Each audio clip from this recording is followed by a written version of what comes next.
Bueno, entonces en niños, el dolor abdominal pediátrico solamente les voy a mostrar como los cambios en imágenes pues, diagnósticas sin adentrarnos en epidemiología, ni datos clínicos, ni todo ese tipo de cosas. Entonces, la apendicitis es una de las más frecuentes, de los diagnósticos diferenciales más frecuentes que van a ver ustedes tanto en pediatría y en adultos. De hecho, todo lo que vimos de anatomía pues también aplica para el abordaje también de, pues, de adultos. Entonces, estos son los hallazgos en ecografía. En ecografía, pues, es un poco más, digamos que complejo de entender, pero la distribución va a ser muy similar. La idea es ir a buscar el apéndice secal. En pediatría, pues, digamos que en los aspectos técnicos, la ecografía es para un paciente que sea delgado y la tomografía es para un paciente que sea no tan delgado. Entonces, pues los niños generalmente va a ser mucho más fácil hacer la valoración por ecografía y pues no tiene radiación, lo puede hacer uno más dinámico muchas veces en el día, entonces por eso se pide más y lo van a ver ustedes más que en pediatría se hace el abordaje por ultrasonido. Entonces, la idea es evaluar el apéndice cecal. Cuando el apéndice cecal está engrosado, como están viendo ustedes acá en esta imagen, eh, pues es patológico. El punto de corte axial está entre 6 y 7 milímetros y también lo vamos a ver cuando le ponemos Doppler, el aumento del flujo de las paredes del apéndice cecal. Ahorita en el paciente que les mostré, pues no les mostré el apéndice porque ese paciente no tenía apéndice, pero voy a tratar de mostrarles acá, eh, perdón que esto cambie de lado a lado. Otro paciente, creo que tenía uno acá con Urutac, madre, ese resto. Bueno, se los voy a mostrar acá en imágenes como lo tenía en la presentación. Entonces, en la tomografía, acá estamos viendo el ejemplo de abajo, pues es una complicación con un absceso mucho más severo, pero aquí arriba sí estamos viendo el engrosamiento normal. Entonces, la de arriba a la derecha es una sagital, una reconstrucción sagital, y la idea es ir a evaluar en el ciego o en el colon ascendente que veíamos ahorita en la anatomía, y vamos a evaluar la salida del apéndice cecal, ¿sí? En la evaluación del apéndice cecal para apendicitis, lo que hacemos es evaluar es el diámetro, que como ya dijimos ahorita, está generalmente 7 milímetros para adultos, en pediatría lo han bajado hasta 6, entonces uno podría tomar de punto de corte 6, mayor a 6 ya es patológico, que uno toma la medida de un lado al otro en los cortes axiales. Si tiene alteración de la grasa también, que es lo que reportamos, entonces cuando reportan una alteración de la grasa, si ustedes me creen, alrededor del apéndice cecal se ve como sucio este peritoneo, ¿sí? Eso es alteración de la grasa periapendicular, que es una apendicitis en fase inicial. Lo otro que vemos es lo que ustedes están viendo acá en el interior, que es una lesión hiperdensa, que es lo que se conoce como apendicolito, ¿sí? Que es, hay una calcificación ahí que se asume que es lo que está produciendo la obstrucción del flujo del apéndice cecal. ¿Listo? Y según la evolución en los estadios de la apendicitis, pues podemos verlo más complicado como lo estamos viendo acá. Esas son otras imágenes de tomografía de apendicitis. Vean ustedes que se ve acá literal como un choricito todo engrosado con alteración de la grasa periapendicular, y en el axial se va a ver engrosamiento axial del diámetro y también engrosamiento de las paredes de más de 2 o 3 milímetros, ¿sí? Entonces son varios parámetros que uno puede tener para apendicitis. Este es otro ejemplo en el cual vemos que las paredes no están tan engrosadas, pero está aumentado de tamaño, con presencia de aire en su interior. El realce pues es homogéneo, pero tiene alteración del peritoneo alrededor del apéndice cecal. Este es otro ejemplo con lo mismo, y en el de la derecha es para mostrarles que el apéndice cecal también puede alterar los ganglios que ustedes ven al lado. Entonces uno no excluye el otro. ¿Por qué? Porque pues el diagnóstico diferencial ya me imagino que se están pensando ustedes cuál es el más frecuente en niños.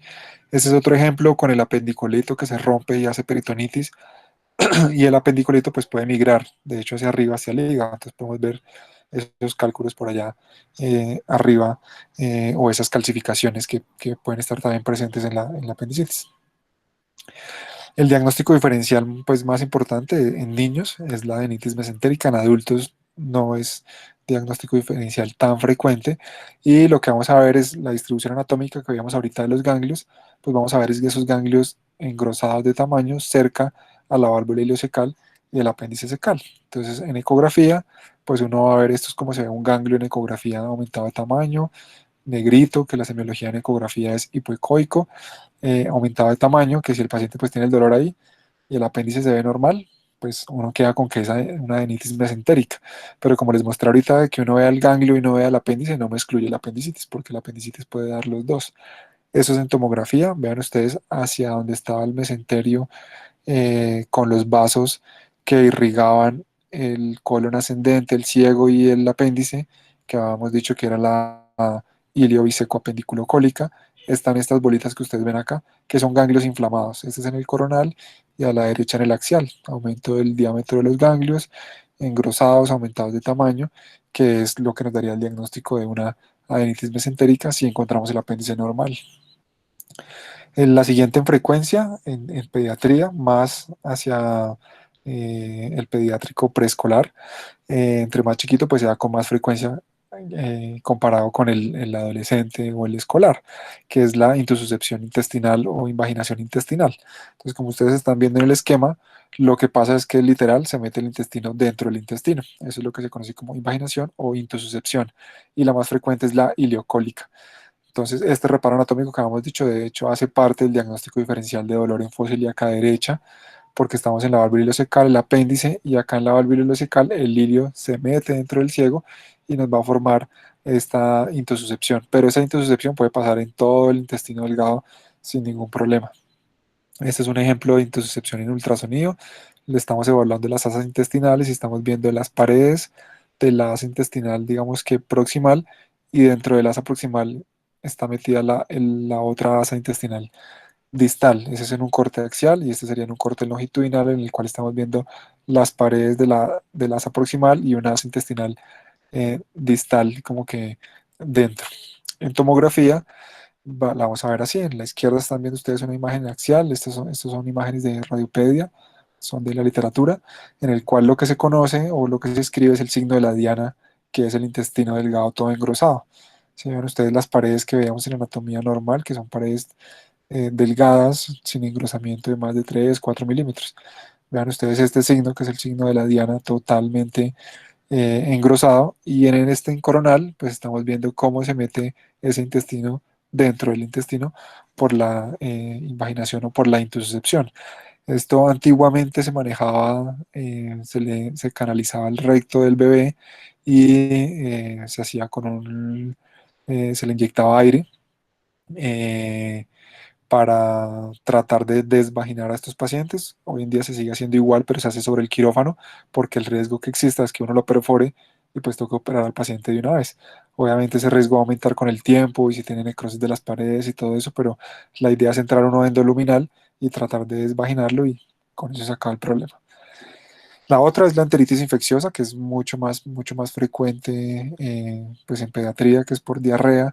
Generalmente los pacientes no llegan a tomografía, se hace con el estudio de ultrasonido. Muchas veces el ultrasonido es normal, pero podemos llegar a ver engrosamiento de las paredes intestinales, también del colon, evaluando pues que es un engrosamiento inflamatorio, que en el contexto del paciente y su contexto epidemiológico, pues va uno a mirar si es viral o si es bacteriana y el tiempo de evolución y deshidratación y todo ese tipo de cosas.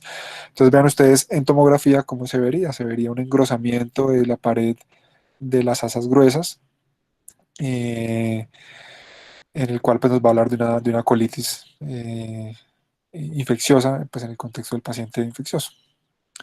El otro es la obstrucción intestinal. La obstrucción intestinal pediátrica es mucho más frecuente, asociada a hernias inguinales, más que en adultos, que es por bridas o por adherencias quirúrgicas. Y pues en el enfoque ultrasonido, pues uno arranca desde el canal inguinal. Entonces acá ustedes están viendo, esto es una hernia inguinal indirecta sobre el saco escrotal, con engrosamiento de las paredes y presencia de líquido que nos hace pensar de una hernia encarcelada que le va a producir a que el niño haga pues una obstrucción intestinal. Entonces la obstrucción intestinal, el enfoque inicial es con radiografía, no es con tomografía. Y con eso uno puede hacer el diagnóstico completo, radiografía y ecografía.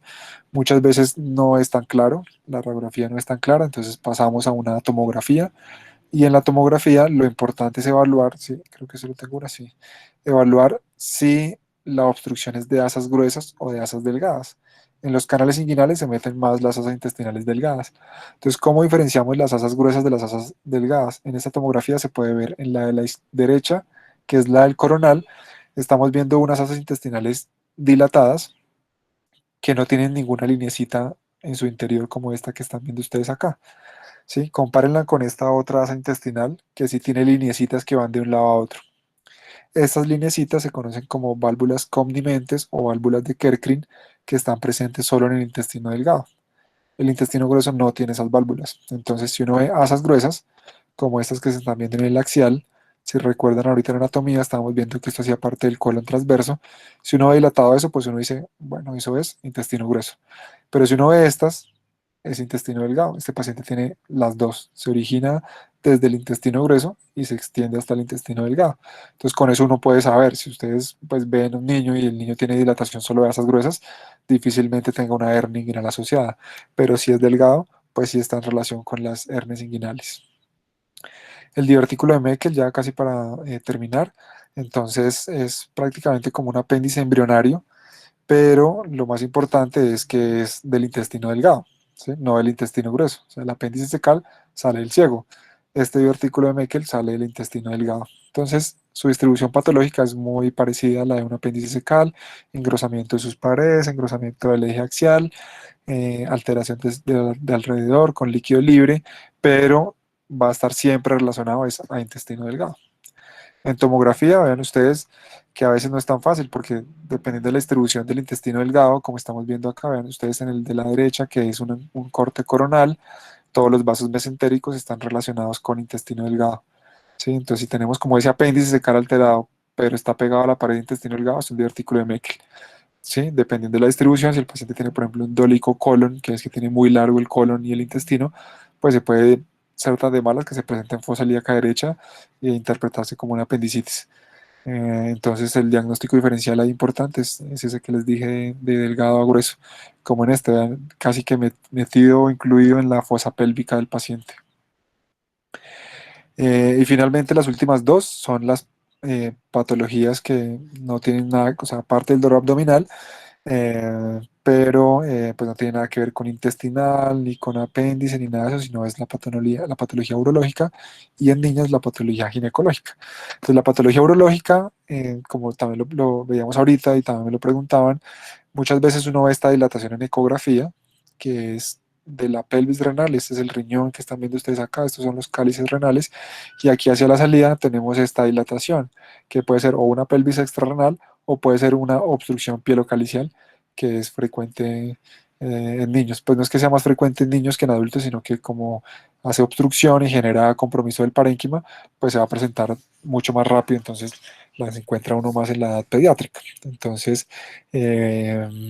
esta es la dilatación que puede hacer parte del dolor abdominal. Si tiene una obstrucción distal, puede tener hidronefrosis, como estamos viendo acá. Ven ustedes, el parénquima del riñón derecho es este chiquitico acá, que tiene como 5 milímetros, comparado con el del izquierdo, que tiene como 14 milímetros en un niño de 8 años, que eso, pues, el izquierdo sería normal, y el derecho ya sería una hidronefrosis grado 4, que es la que compromete el parénquima renal. En tomografía, vean ustedes, sumando a lo que me preguntaban ahorita, esta sería un estudio arterial, en fase arterial. Vean ustedes la aorta acá con contraste y los riñones en fase nefrogénica.